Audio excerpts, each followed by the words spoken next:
adalah peran saudara yang pernah terjadi di Minangkabau, tepatnya di wilayah Kerajaan Pangayurun, yang kini termasuk Kabupaten Tanah Datar, Sumatera Barat. Latar belakang sejarah Perang Padri berawal dari masalah agama Islam dan adat sebelum penjajahan Belanda ikut campur tangan. Pertikaian antara sesama orang Minang ini berlangsung pada awal abad ke-17 Masehi, tepatnya dari tahun 1803 hingga 1838. Ada beberapa golongan yang terlibat, yakni kaum Padri, golongan agamis, kaum adat, serta Belanda yang kemudian menerapkan taktik licik untuk memecah belah rakyat Minangkabau. Pada akhir peperangan ini menjadi ajang perlawanan rakyat Minangkabau, perlawanan penjajahan Belanda yang dimotori oleh beberapa tokoh termuka seperti Tuanku Imang Ponjol, Tuanku Tambusai, Tuanku Nang Receh, dan lain-lain. Sejarah atau latar belakang Perang Padri dimulai pada 1803 ketika 3 orang Minangkabau pulang dari Mekah usai menjalankan ibadah haji di Tanah Suci. Mereka dikenal dengan nama Haji Miskin, Haji Sumanik, dan Haji Piongbang. Ketiga haji ini awalnya berniat memperbaiki syariat Islam di Minangkabau yang belum sepenuhnya dijalankan. Seorang ulama bernama Tuanku Nan Renceh tertarik untuk ikut andil dan mendukung niat ketiga haji yang baru saja pulang dari Tanah Suci itu. Akhirnya Tuanku Nan Renceh bergabung dan mengajak orang-orang lain untuk turut serta. Mereka tergabung dalam kelompok yang bernama Harimau Nan Salapan. Harimau Nan Salapan meminta pemimpin Kesultanan Pagaruyung atau Pagaruyung, Sultan Arifin Muningsyah, dan kerabat kerajaan bernama Tuanku Lintau untuk bergabung dan meninggalkan kebiasaan adat yang tidak sesuai dengan syariat Islam. Yang di Pertuan Pagaruyung tampaknya kurang sepakat. Sultan Arifin Muningsyah masih tidak ingin meninggalkan tradisi dan kebiasaan yang telah dijalankan sejak dulu di Minangkabau.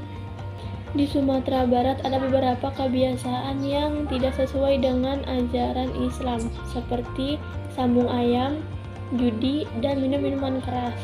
Padahal masyarakat adat saat itu banyak yang memeluk ajaran Islam. Kebiasaan ini sebenarnya tidak sesuai dengan mayoritas masyarakat kaum adat yang beragama Islam. Menanggapi hal ini, kaum Padri atau kelompok agamis terpaksa menggunakan cara kasar untuk mengubah kebiasaan itu, sekaligus melaksanakan misi amar ma'ruf nahi mungkar. Kronologi dan tokoh pada Perang Padri. Peperangan antar saudara di Ranah Minang tak terelakkan.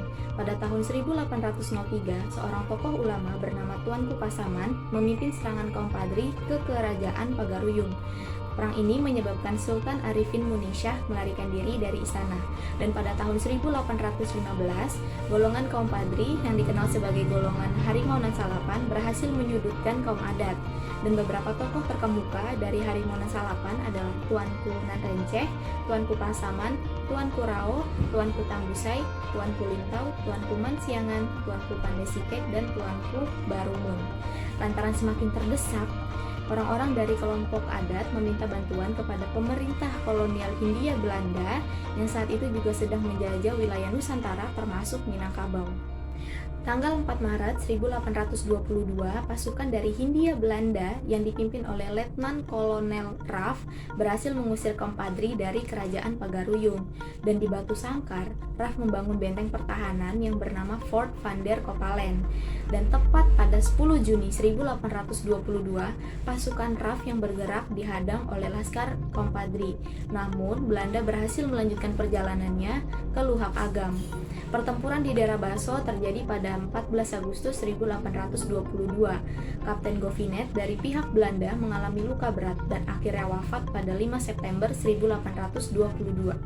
Perlawanan orang-orang Minangkabau dari kelompok kaum Padri membuat Belanda terdesak hingga akhirnya memutuskan untuk kembali ke Batu Sangkar. Pada 13 April 1823, RAF kembali menyerang daerah Lintau, yaitu daerah markas pertahanan kaum Padri. Pertempuran ini terjadi sangat sengit hingga akhirnya menyebabkan Belanda mundur pada 16 April 1823. RAF kemudian meminta Sultan Arifin Muningsyah untuk datang ke Kerajaan Pagaruyung, akan tetapi pada 1825 sang Sultan wafat. Pada November 1825, Belanda mengajukan gencatan senjata sembari meracik strategi licik berupa Perjanjian Masang. Perjanjian Masang adalah perjanjian antara Belanda dan juga kaum Padri yang disepakati pada November 1825. Dan isi dari Perjanjian Masang adalah yang pertama, kaum Padri harus mengadakan perdagangan hanya dengan pihak Belanda. Dan yang kedua, penetapan batas daerah kedua belah pihak antara kaum Padri dan juga dengan kaum adat atau pihak Belanda. Dan pihak Belanda saat itu juga sedang kewalahan dan kehabisan banyak sumber daya untuk membiayai beberapa perang lain, termasuk perang melawan Pangeran Diponegoro di Jawa. Saat masa gencatan senjata inilah Tuanku Imam Bonjol yang notabene adalah salah satu pemimpin kaum Padri mencoba mengajak kaum adat untuk bersatu karena lawan yang sesungguhnya adalah penjajah Belanda. Perdamaian dan kesepakatan untuk bersatu antara kaum Padri dan juga kaum adat akhirnya tercapai. Kesepakatan damai yang diadakan di Bukit Marapalam, Kabupaten Tanah Datar, ini dikenal dengan nama Plakat Puncak Patung.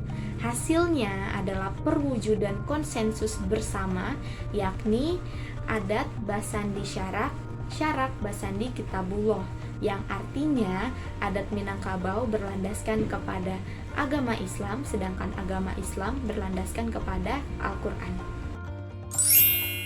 Berakhirnya Perang Padri. Setelah Perang Jawa berakhir pada 1830 dan ditangkapnya Pangeran Diponegoro dengan siasat licik, Belanda kembali memusatkan fokus ke Minangkabau.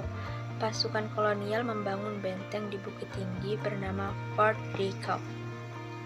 Pada 11 Januari 1833, pertahanan Belanda diserang oleh pasukan gabungan kaum Padri dan kaum adat. Menyadari hal tersebut, Belanda mengatur siasat kembali. Belanda berdalih bahwa kedatangan mereka hanya untuk berdagang dan menjaga keamanan dengan rakyat Minangkabau.